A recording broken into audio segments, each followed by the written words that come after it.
ओम शांति। कोई लफ्ज़ है ही नहीं, कोई ज़बान ही नहीं बनी जो मैं बता पाऊँ। मतलब कितना अच्छा लगा ORC जाके। मतलब सोच रही थी कि मैं कभी जा पाऊँगी या नहीं जा पाऊँगी।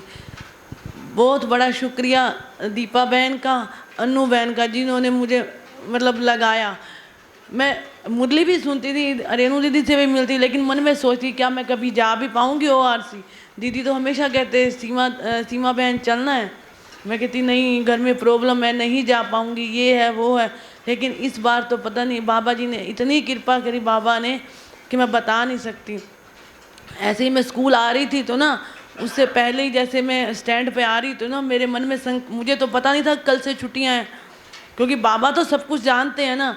तो मेरे अंदर ना संकल्प आया कि ना मूंझ नहीं करनी, आलस नहीं करना। कभी मुरली के लिए मन में तुम मूंझ कर लेना कि मैं सो जाऊं, मुरली पे नहीं जाती।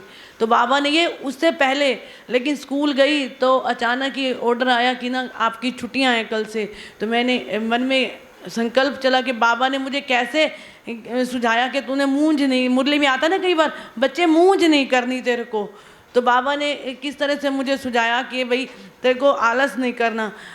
अब वहाँ गए, दीदी लेके गई, बड़े खुश होके गए। पूरी रात हम नहीं सोए, यही बाबा की याद और बाबा की बातें।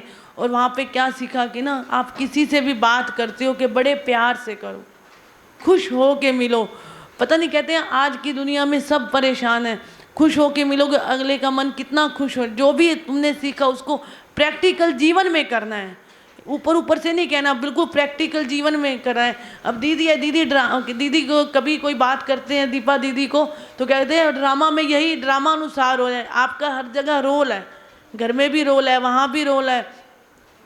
दीपा दीदी का मैं जितना शुक्रिया अदा करूं उतना कम है। मतलब हर मोड़ पे तो उन्होंने हमें सिखाया है, चाहे वो टीचर बन गए, चाहे वो प्रिंसिपल बन गए, चाहे वो घर में मैं जाती हूँ तो मेरे मुंह से कई बार पहले मैडम निकलता था, तो अब पता नहीं क्यों दीपा बहन ही निकलता है। अन्नू बहन, जैसे रेणु दीदी को रेणु बहन बोलते हैं। तो हाँ, इतना अच्छा लगता है कि कोई शब्द ही नहीं है बयां। अब 2-3 दिन से मेरी तबीयत ठीक नहीं, मैं नहीं जा पाई।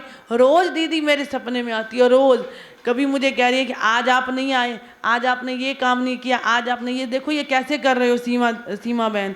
तो मुझे दीदी की या चाहे मैं नहीं जा पाई, वो बाबा जो है दीदी को मेरे सपने में रोज़ ला रहा है। 3 दिन हो गए दीदी रोज़ मेरे सपने में आ रही हैं और रोज़ मुझे कुछ ना कुछ कह रहे हैं। ये अनुभव ही है कि बाबा मुझे बुला रहा है। और वहाँ पे जो अनुभव, एक को तो बताऊँ कितने अनुभव हुए।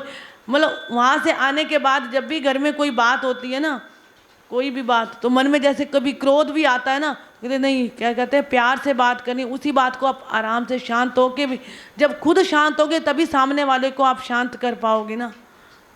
कहते सभी आत्माएं कितनी सुंदर हैं, जो हमें वहाँ पे सिखाया कि सभी आत्माएं हैं।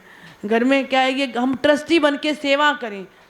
मुरली में दीदी सुनाती थी, लेकिन वहाँ जाके हमें खुद प्रैक्टिकल अनुभव हुआ कि नहीं, ट्रस्टी, यहाँ पे हम सिर्फ ट्रस्टी बन के सेवा करने के लिए आए हैं। इसके साथ मोहनी लगा के बैठना कि ये बच्चे मेरे हैं। जो बाबा का काम है, जो पहला काम है, उसकी सेवा करनी है। बच्चों की सेवा बाबा अपने आप ही करा लेगा। बहुत सारे अनुभव हुए वहाँ जाके कि अभी भी मन उड़ के वहीं चला जाता है कि भाई हाँ, काश और समय थोड़ा होता और हम अच्छा से बिता पाते। सपना था कि ORC कभी जा पाऊँगी, और दीपा दीदी ने ये मेरा सपना पूरा कराया। अब दीदी कहते हैं कि नहीं, अब तो माउंट आबू चलना है आपको। देखो अब बाबा चाहेंगे तो माउंट आबू भी नेक्स्ट ईयर का प्लान है। अब बाबा की जैसे इच्छा होगी और दीपा दीदी का साथ होगा। दीपा दीदी का बहुत बहुत शुक्रिया, जिन्होंने हमें हर मोड़ पे हमें गाइड किया है, चाहे वो घर था, परिवार था। और देखो बाबा ने मेरा साथ कैसे मिलाया। जिस दिन मेरे हस्बैंड की डेथ हुई, उस शाम को मैं दीपा दीदी के घर हो के आई, और रात को 8:30 बजे मैं वहाँ से आई।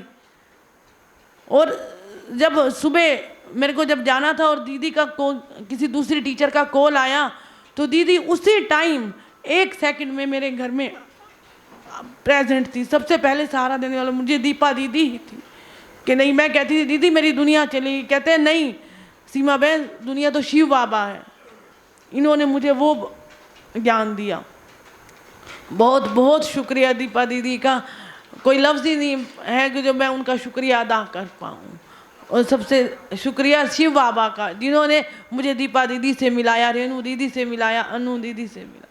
बहुत बहुत शुक्रिया।